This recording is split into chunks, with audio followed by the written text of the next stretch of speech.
لله وكفى وسلام على عباده الذين اصطفى أما بعد فأعوذ بالله من الشيطان الرجيم بسم الله الرحمن الرحيم والذي جاء بالصدق وصدق به أولئك هم المتقون صدق الله مولانا العظيم إن الله وملائكته يصلون على النبي يا أيها الذين آمنوا صلوا عليه وسلموا تسليما اللهم صل على سيدنا ومولانا محمد وعلى آل سيدنا ومولانا محمد وبارك وسلم الصلاة والسلام عليك يا رسول الله وعلى آلك وأصحابك يا حبيب الله الصلاة والسلام عليك يا رحمة للعالمين وعلى آلك وأصحابك يا شفيع المذنبين. حاضرین محترم، نماز کے فرائض کے حوالے سے ہمارا سلسلہ کلام جاری ہے. آج 20 جمادی الثانی ہے اور 22 جمادی الثانی خلیفہ بلا فصل سرکار کے یار غار اور یار مزار حضرت سیدنا صدیق اکبر رضی اللہ تعالیٰ عنہ آپ کا یوم وصال ہے. اس مناسبت سے چند گھڑیاں سیدنا صدیق اکبر رضی اللہ تعالیٰ عنہ کی عظمت و شان کے حوالے سے چند باتیں آپ کے گوش گزار کر رہا ہوں. باقی جو مسائل والا سلسلہ ہے انشاءاللہ وہ جاری رہے گا، لیکن درمیان میں جن ہستیوں کا یوم وصال آتا ہے اس مناسبت سے بھی گفتگو کرنی اس لیے ضروری ہے. یہ ہستیاں امت مسلمہ کی محسن ہیں. ہم تک جو دین پہنچا ہے یہ ان ہستیوں کی قربانیوں کا نتیجہ ہے. تو اپنے محسنوں کو یاد رکھنا اور جو دن ان کے وصال کا ہو ان کے لیے فاتحہ خوانی کرنا، ایصال ثواب کا اہتمام کرنا، یہ ان کی روحانی توجہ حاصل کرنے کا ذریعہ ہوتا ہے. وہ ہماری دعاؤں کے محتاج نہیں ہیں.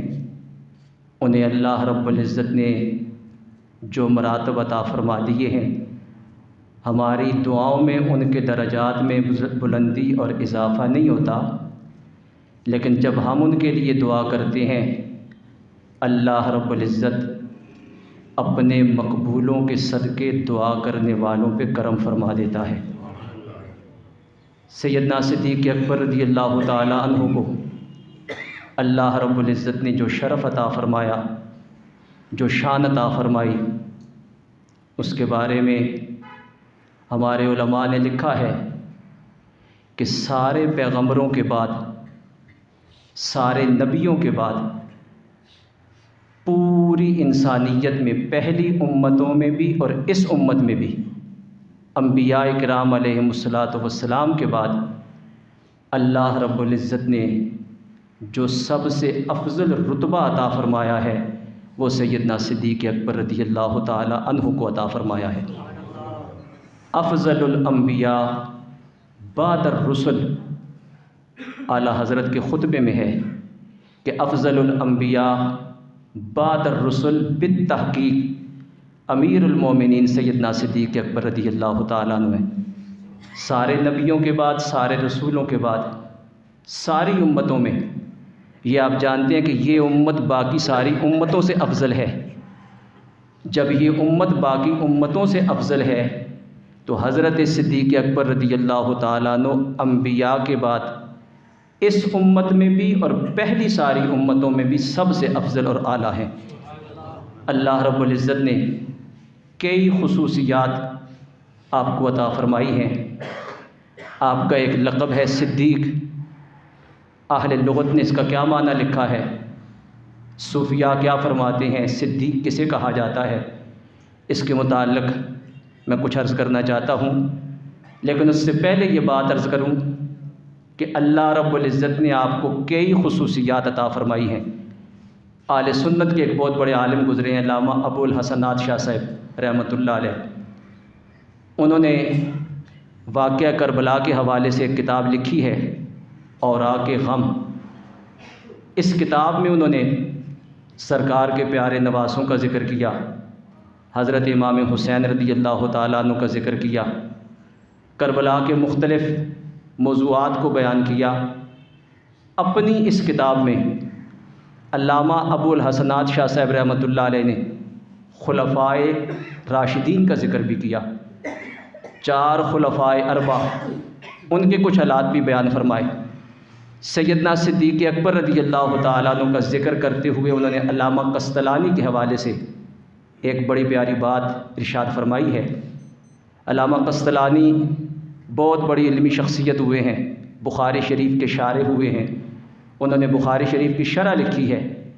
علامہ ابو الحسنات شاہ صاحب رحمۃ اللہ علیہ ان کے حوالے سے لکھتے ہیں کہ اللہ رب العزت نے حضرت صدیق اکبر رضی اللہ تعالیٰ عنہ کو یہ خصوصی وصف عطا فرمایا تھا کہ زمانہ جاہلیت میں بھی جب کسی نبی کی تعلیم موجود نہیں تھی، سرکار نے ابھی اعلان نبوت نہیں فرمایا تھا، جاہلیت کا زمانہ تھا، اللہ رب العزت نے اس جاہلیت کے زمانے میں بھی حضرت صدیق اکبر رضی اللہ تعالیٰ عنہ کو کسی بت کے آگے سجدہ کرنے سے محفوظ رکھا ہے۔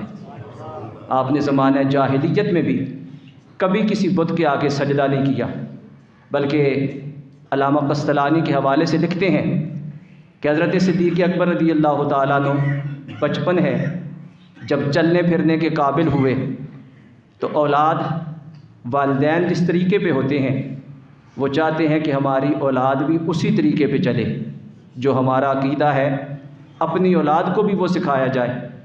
جب آپ چلنے پھرنے کے قابل ہوئے تو آپ کے والد ایک دن آپ کو بت خانے میں لے گئے اور بت کے سامنے جا کے کہا کہ بیٹا یہ ہمارا معبود ہے، اس کے آگے سجدہ کر۔ جب والد نے یہ کہا تو آپ نے والد سے کوئی بحث تکرار نہیں کی، لیکن بت کی طرف مخاطب ہو کے کہا میں بھوکا ہوں، مجھے کھانا کھلا۔ کوئی جواب نہ آیا۔ پھر فرمایا میں پیاسا ہوں، مجھے پانی پلا۔ کوئی جواب نہ آیا۔ فرمایا میں ننگا ہوں، مجھے کپڑا پہنا۔ کوئی جواب نہ آیا۔ آپ نے فرمایا بولتا کیوں نہیں، میرے سوال کا جواب نہیں دیتا، میں مارنے لگا ہوں، جان بچا۔ کوئی جواب نہ آیا۔ آپ نے دھکا دیا اور بت گر گیا۔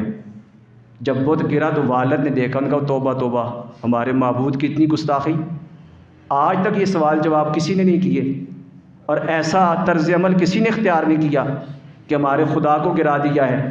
والد نے ایک تھپڑ رسید کیا اور آپ کو لے کے آپ کی والدہ کے پاس آ گئے اور آ کے کہنے لگے آج اس نے بڑی عجیب حرکت کی ہے، میں بت خانے میں لے گیا اور اس نے وہاں سوال جواب کیے، اور جب جواب نہیں آیا تو اس نے ہمارے معبود کو دھکا دے کے گرا دیا ہے، میں نے ایک تھپڑ سے رسید کیا، یہ تو عجیب سا بچہ ہے۔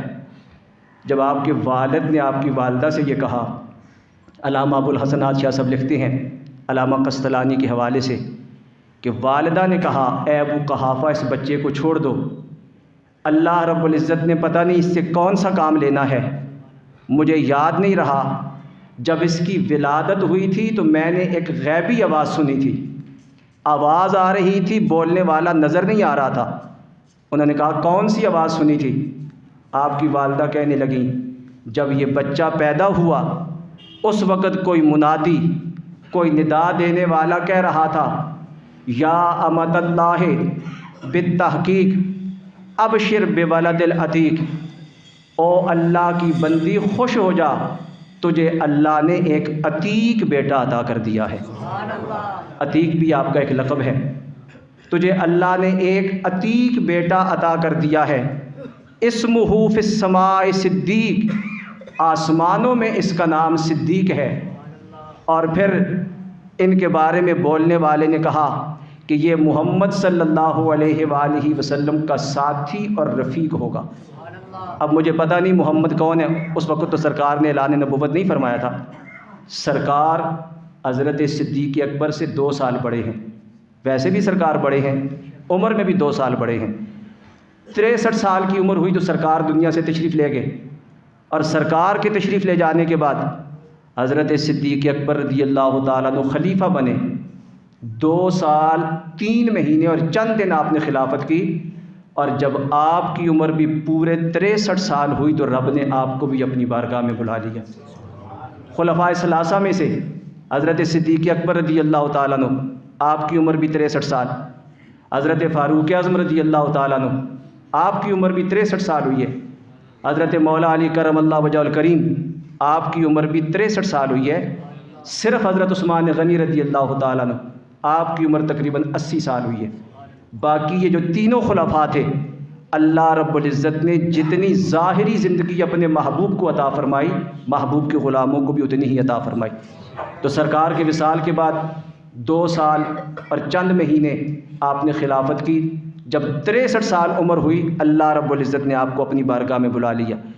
تو اس وقت تو سرکار نے اعلان نبوت نہیں کیا تھا، تو وہ کہنے لگے مجھے پتہ نہیں محمد کون ہے، اور یہ ان کے ساتھی ہوں گے، رفیق ہوں گے، پتہ نہیں اللہ رب العزت ہمارے اس بیٹے سے کون سا کام لینا چاہتا ہے۔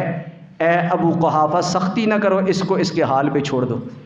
اللہ رب العزت نے یہ خصوصیت عطا فرمائی ہے کہ عہد جاہلیت ہے، کفر و شرک ہر طرف عام ہے، بدکاری ہے، شراب نوشی ہے، چوری ہے، اس ماحول میں بھی جس ہستی کو پروردگار عالم نے اپنے محبوب کی رفاقت اور سنگت کے لیے منتخب فرمایا ہے، رب نے اس دور میں بھی ان برائیوں سے ان کو محفوظ رکھا ہے۔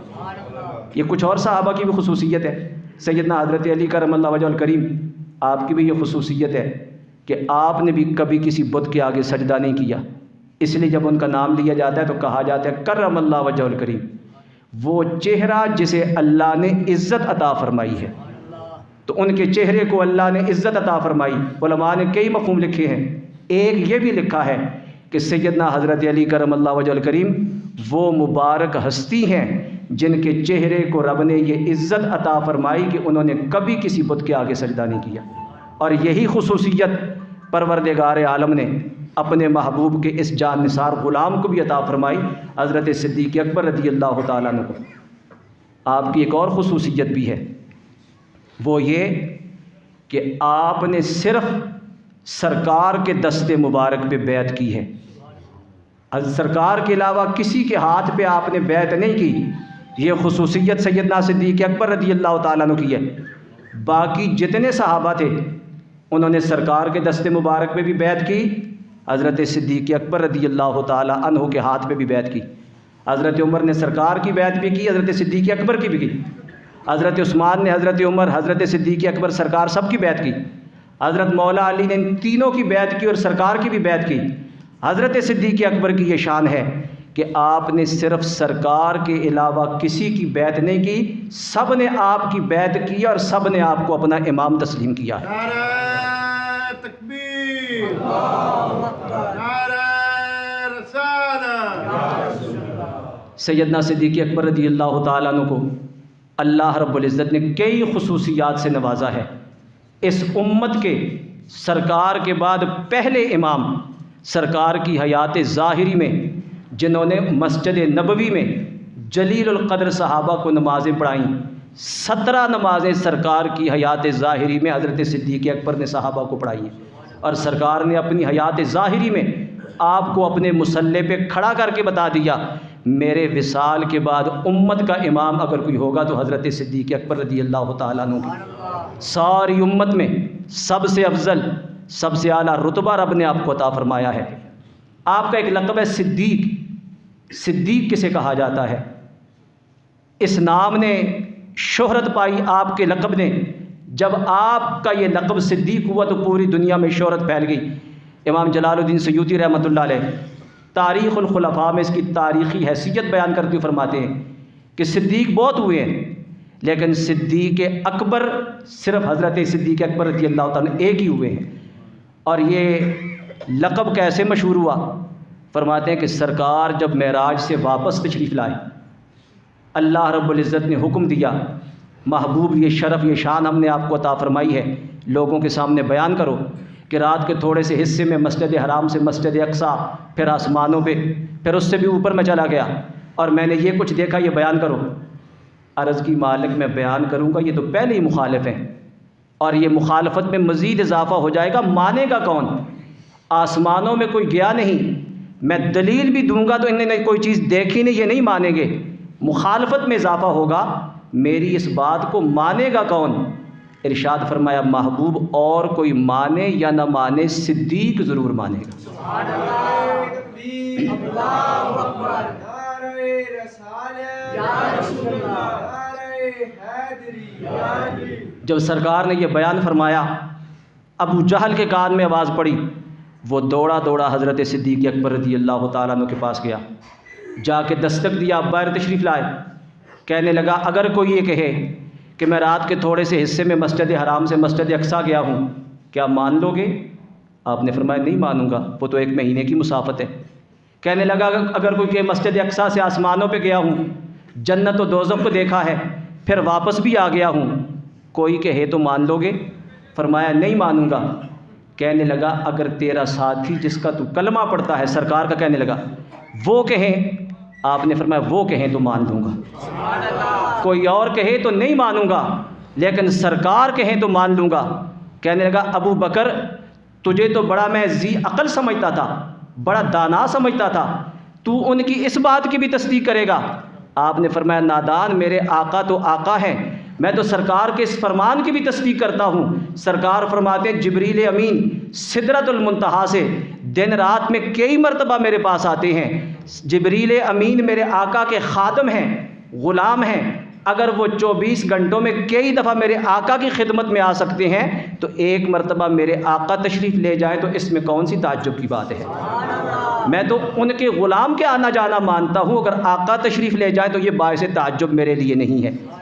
جب سرکار تک یہ بات پہنچی کہ ابو جہل کے جواب میں میرے صدیق نے یہ جواب دیا ہے، آپ نے فرمایا انت صدیق، تو آج سے صدیق ہے، بغیر کسی تردد کے، بغیر کسی شک شبے کے، میری تعریف اور میری بات کا اقرار کرنے والے، میری عظمت اور شان کو بیان کرنے والے اور ماننے والے، آج سے تو صدیق ہے۔ صدیق کا معنی کیا ہے؟ حضرت علامہ قاضی ثناء اللہ پانی پتی رحمۃ اللہ علیہ نے 16ویں سپارے میں حضرت ابراہیم علیہ السلام کا ذکر کرتے ہوئے وَاذْكُرْ فِي الْكِتَابِ ابراہیم اِنَّهُ كَانَ صِدِّيقًا نَبِيًّا، کتاب میں ابراہیم علیہ السلام کا ذکر کیجئے، بے شک وہ صدیق نبی تھے۔ اللہ رب العزت نے حضرت ابراہیم علیہ السلام کو صدیق نبی کہا ہے، سارے نبی صدیق ہیں۔ حضرت یوسف علیہ السلام کے ساتھ قید میں جو شخص رہائی پا کے گیا تھا، بادشاہ کو خواب آیا، درباری تعبیر نہ بتا سکے، وہ جیل خانے میں آئے تو آ کے کہنے لگا یوسف ایھا الصدیق، اے یوسف، اے سب سے بڑے سچے، ہر نبی صدیق ہے۔ اللہ رب العزت نے امت میں بھی کچھ لوگوں کو یہ شرف عطا فرمایا، وہ صدیق ہیں۔ قاضی ثناء اللہ پانی پتی رحمۃ اللہ علیہ اس مقام پہ صدیق کے کئی معنی بیان کرتے ہیں۔ ایک معنی بیان کرتے فرماتے ہیں صدیق کسے کہا جاتا ہے؟ فرماتے ہیں الصدیق ما لم یکذب قط، صدیق اسے کہا جاتا ہے جس کی زبان پہ زمانہ ماضی میں کبھی بھی جھوٹ نہ آیا ہو، جس نے اپنی زبان سے کبھی کوئی جھوٹی بات نہ کی ہو، اسے صدیق کہا جاتا ہے۔ جو زبان کا سچا ہو، بات کا سچا ہو، عمل کا سچا ہو، عقیدے کا سچا ہو۔ عقیدہ چھپا ہوا ہوتا ہے، عمل کے ذریعے عقیدے کا اظہار ہوتا ہے۔ فرماتے جس کی زبان پہ کبھی جھوٹ نہ آیا ہو اسے صدیق کہا جاتا ہے۔ اور حضرت صدیق اکبر رضی اللہ تعالیٰ عنہ وہ شخصیت ہیں جن کی زبان پہ کبھی ساری زندگی نہ زمانہ ماضی میں جھوٹ آیا، نہ اسلام قبول کرنے کے بعد کبھی جھوٹ آیا، بلکہ اللہ رب العزت نے انہیں ایسا محفوظ رکھا کہ ایسے موقع جہاں جھوٹ بولنا پڑ جائے، حضرت صدیق اکبر کی ایسی رہنمائی کی، انہوں نے ایسا ذو معنی لفظ استعمال کیا کہ بات بھی بن گئی اور راز بھی رہ گیا۔ سرکار ہجرت فرما کے تشریف لے جا رہے تھے، حضرت صدیق اکبر ہجرت کے ساتھی ہیں۔ جس وقت ایک مقام پہ پہنچے، آپ چونکہ تاجر تھے، تجارت کرتے تھے، لوگ آپ کو پہچانتے تھے، یہاں اہل مکہ نے بڑے انعام کا لالچ دیا تھا، اعلان کیا کہ جو پکڑ کے لائے گا اتنا انعام دیا جائے گا، لوگ تلاش میں نکلے ہوئے تھے۔ سرکار جا رہے ہیں، حضرت صدیق اکبر ساتھ ہیں، کچھ لوگ راستے میں مل گئے جو حضرت صدیق اکبر کو پہچانتے تھے لیکن سرکار کو نہیں پہچانتے تھے، اس لیے کہ سرکار کبھی اس علاقے میں نہیں گئے۔ تو وہ کہنے لگے ابو بکر یہ تمہارے ساتھ کون ہے؟ اب اگر وہ فرما دیتے کہ حضرت محمد الرسول اللہ صلی اللہ علیہ وآلہ وسلم ہے تو راز کا افشا ہو جانا ممکن تھا، اور اگر کوئی اور جملہ بولتے تو بات غلط ہو جاتی، جھوٹا ہو جاتا۔ انہوں نے راز کو بھی رکھا، زبان کو جھوٹ سے بھی پاک رکھا، اللہ کی امانت میں خیانت بھی نہیں کرنے دی۔ جب پوچھا یہ کون ہے، فرمانے لگے رجل یہدین السبیل، یہ وہ شخص ہے جو مجھے راستے کی طرف میری رہنمائی کر رہا ہے۔ اس زمانے میں لوگ جب کسی نامعلوم منزل کی طرف جاتے تو کوئی نہ کوئی راہبر ساتھ لیتے، جو راستے کی پہچان رکھنے والا ہوتا، وہ راہبری کرتا اور منزل تک پہنچا دیتا۔ سڑکیں نہیں تھیں، نشان لگے ہوئے نہیں تھے، کسی راہبر کی ضرورت ہوتی۔ آپ نے فرمایا یہ وہ ہیں جو راستے کی طرف میری رہنمائی کرتے ہیں۔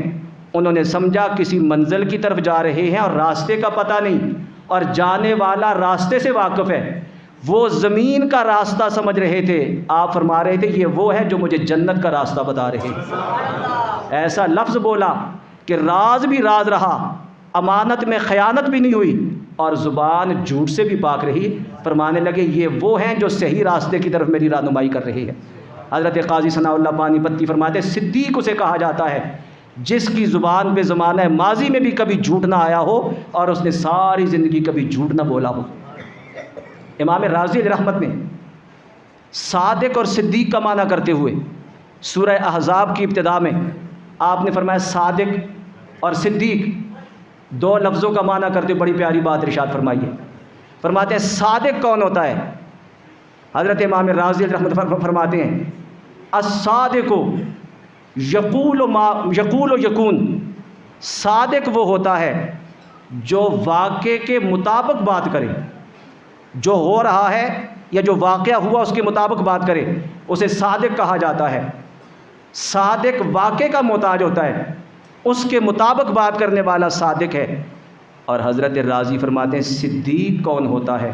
فرماتے ہیں الصدیق ما یقول جعلہ اللہ کذالک، صدیق وہ ہوتا ہے اس کی زبان سے جو نکل جائے رب ویسا ہی کر دیتا ہے۔ جو اس کی زبان سے نکل جائے رب ویسا ہی کر دے، اسے صدیق کہا جاتا ہے۔ صادق واقعے کا محتاج اور صدیق واقعے کا محتاج نہیں، جو زبان سے نکل جائے رب ویسا ہی کر دیتا ہے۔ یہ حضرت صدیق اکبر رضی اللہ تعالیٰ عنہ کی شان ہے کہ آپ کی زبان سے جو نکلا رب نے ویسا ہی کر دیا۔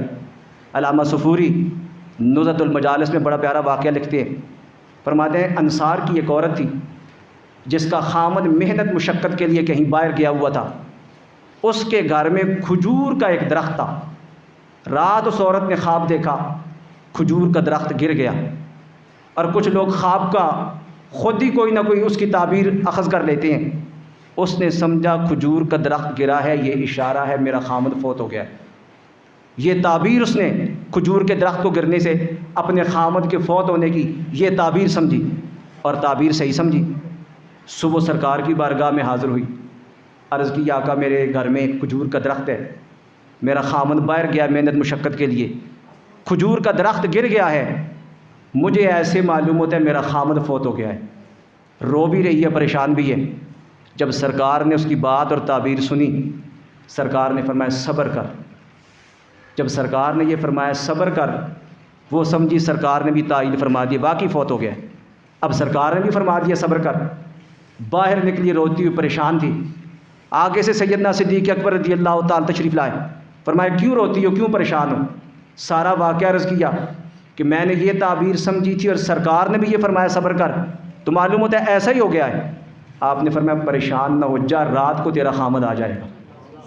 اب وہ بڑی حیران کہ سرکار بھی سچے ہیں، یہ بھی صدیق ہے، یہ بھی سچے ہیں، سرکار میرے خواب کی تائید فرما رہے ہیں اور یہ فرماتے ہیں رات کو تیرا خامد آ جائے گا، چلو رات تک انتظار کر لیتی ہوں۔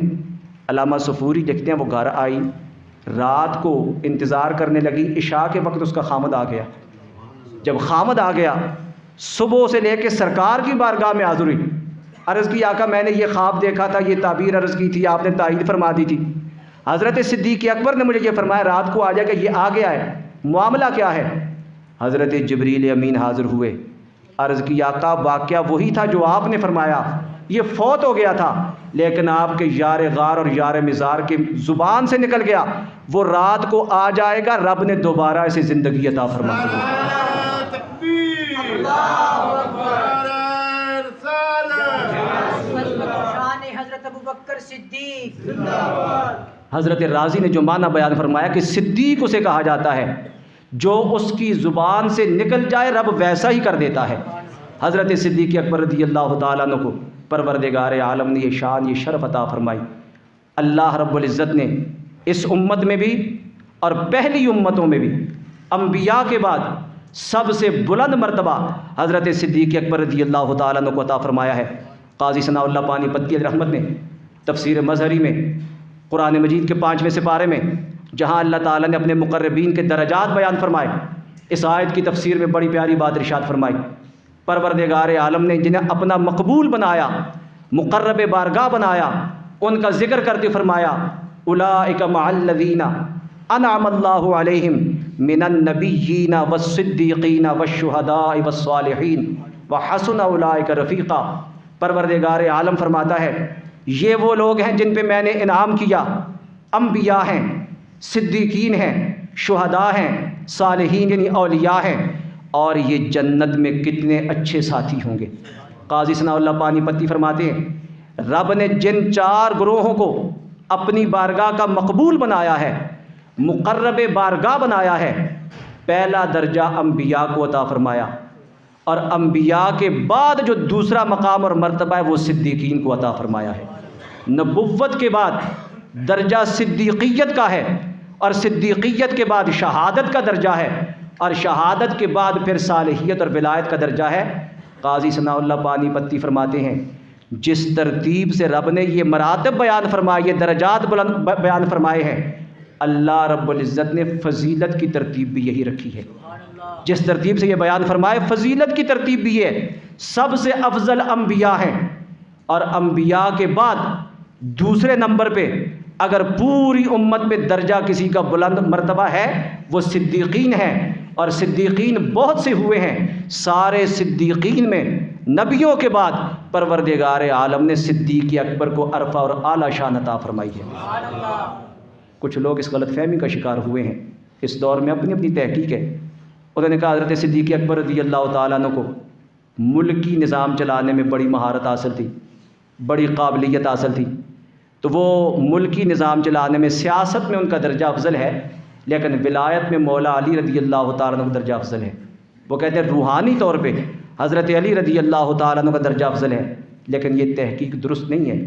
اس لیے حضرت مجدد الفسانی رحمۃ اللہ علیہ فرماتے ہیں پروردگار عالم نے قرآن حکیم میں جو فضیلت کی ترتیب بیان فرمائی ہے، صدیق اعلیٰ درجے کے ولی ہوتے ہیں، ولی ان میں جو ولایت کا مقام و مرتبہ پایا جاتا ہے وہ بہت افضل و اعلیٰ ہے، لیکن صدیقیت میں ولایت کا اعلیٰ ترین درجہ پایا جاتا ہے۔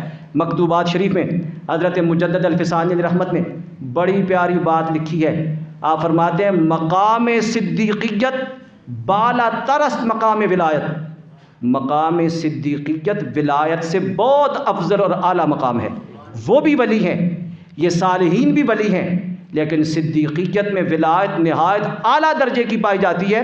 اور حضرت مجدد الفسانی علیہ رحمت نے آگے بڑی پیاری بات لکھی ہے، فرماتے ہیں وفوق مقام صدیقیہ مقام نبوت است، صدیقیت کے مقام سے آگے نبوت کے سوا کوئی دوسرا مقام ہے ہی نہیں ہے۔ صدیقیت کے مقام کی جہاں انتہا ہوتی ہے آگے مقام نبوت کی ابتدا ہو جاتی ہے۔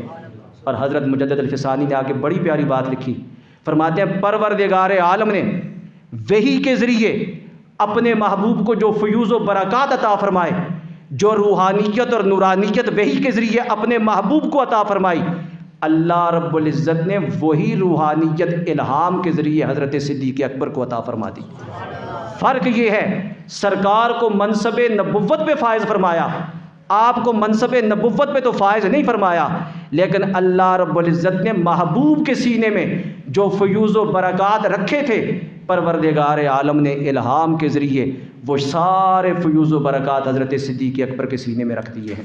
اللہ رب العزت نے بہت بڑا شرف، بہت بڑی عظمت اور شان آپ کو عطا فرمائی ہے، اور اس سے بڑی شان کیا ہو سکتی ہے کہ سرکار اپنے مرض وصال میں فرماتے ہیں ابو بکر سے کہو لوگوں کو نماز پڑھائے۔ حضرت مولا علی موجود ہیں، حضرت فاروق اعظم موجود ہیں، سرکار کے خاندان والے موجود ہیں، جلیل القدر صحابہ موجود ہیں۔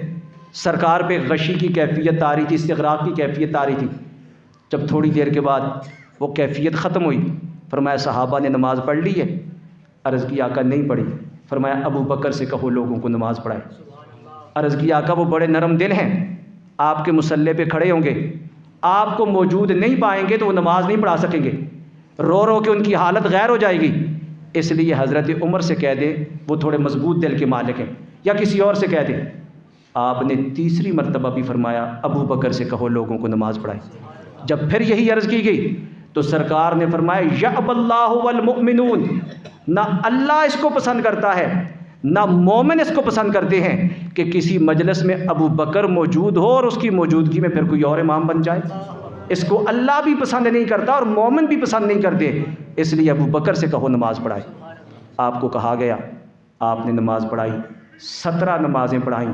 حضرت مولا علی کرم اللہ وجہ الکریم سے کسی نے پوچھا کہ حضرت ابو بکر صدیق آپ کی خلافت کس طرح ثابت ہوتی ہے کہ آپ نے ان کو اپنا خلیفہ بنا لیا؟ بڑا پیارا جواب ارشاد فرمایا، فرمانے لگے ہماری دنیا ہمارے دین کے تابع ہے، اور ہمارے دین میں سب سے اعلیٰ مقام نماز کو حاصل ہے، اور نماز جیسے اہم مسئلے میں سرکار نے صدیق اکبر کو ہمارا امام بنا دیا ہے، جب نماز جیسے مسئلے میں سرکار نے انہیں ہمارا امام بنایا، دنیا کے ہر معاملے میں ہم نے انہیں اپنا امام تسلیم کر دیا ہے۔